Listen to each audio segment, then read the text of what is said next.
జై Shriram friends. Breaking news. Allu Arjun అయితే arrest అయ్యాడండి. Bail reject అయింది. 14 రోజుల రిమాండ్ విధిస్తూ కోర్టు అయితే తీర్పిచ్చింది. ఈ కేసులో పోలీసులు అయితే ఎంత ఫాస్ట్గా మూవ్ అయ్యారంటే అసలు ప్రతి దగ్గర ఇట్లుంటే అసలు మన దేశంలో నేరాలే జరగకపోవచ్చు. తొక్కిసలాట జరిగింది నిజమే, అక్కడ ఒక ప్రాణం పోయింది. అదైతే చాలా, వాళ్ళకి ఏం చేసినా ఆ ప్రాణం తిరిగి రాదు.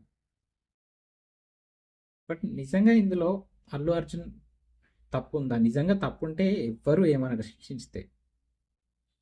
నిజంగా తప్పు చేస్తే ఒకవేళ తెలియక చేసినా కూడా శిక్షించవచ్చు. బట్ ఇందులో అల్లు అర్జున్ తప్పు అయితే ఏం లేదు. వాళ్ళు యాజమాన్యం, అల్లు అర్జున్ టీము వాళ్ళు ఆల్రెడీ ఇన్ఫామ్ చేశారట పోలీస్కి. బందోబస్తు అక్కడ ఫ్యాన్లు, ఈ ఫ్యాన్లు ఎందుకురా భయ్ మీకు, ఈ ఎగబడి ఓవుడు, తొక్కిసలాటలు జరుగుడు. ఇప్పుడు ఆఖరికి ఏమైంది?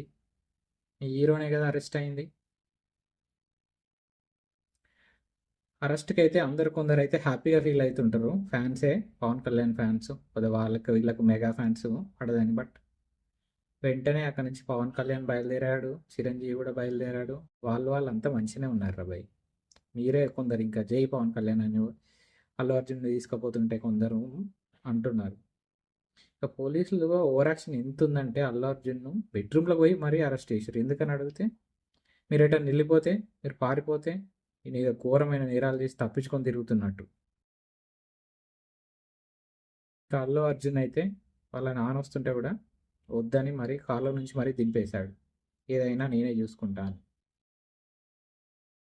ఇంకో ముఖ్యమైన విషయం ఏంటంటే, చనిపోయిన రేవతి వాళ్ళ భర్త ఉంటాడు కదా, తను కూడా ఇప్పుడు బయటకు వచ్చి చెప్తున్నాడు, నాకైతే ఈ విషయం తెలియదు, అల్లు అర్జున్ అరెస్ట్ చేసేదని, నేను కావాలనుకుంటే కేసు కూడా విత్డ్రా చేసుకుంటాను అంటుండు.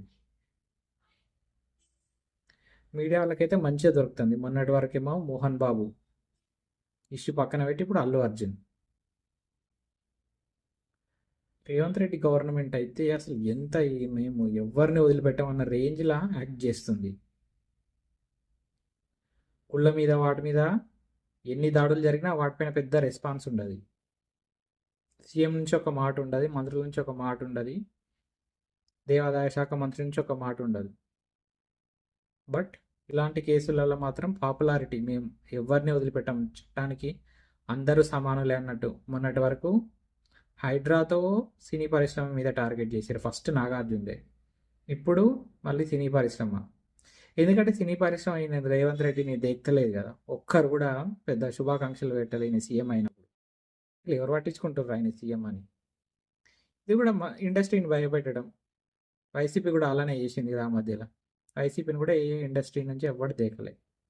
ఇప్పుడు రేవంత్ రెడ్డి ఇట్లా కక్ష సాధింపు చర్యలు చేపట్టింది. ఇట్లుంది వీళ్ళ ప్రభుత్వం సంగతి. దీనికి ఇక వాళ్ళ సైడ్లో మా గవర్నమెంట్ అసలు ఎవరిని వదలదు, అందరినీ శిక్షిస్తాన రేంజ్లో వాళ్ళు బిల్డప్ ఇస్తారు ఇప్పుడు. జై శ్రీరామ్.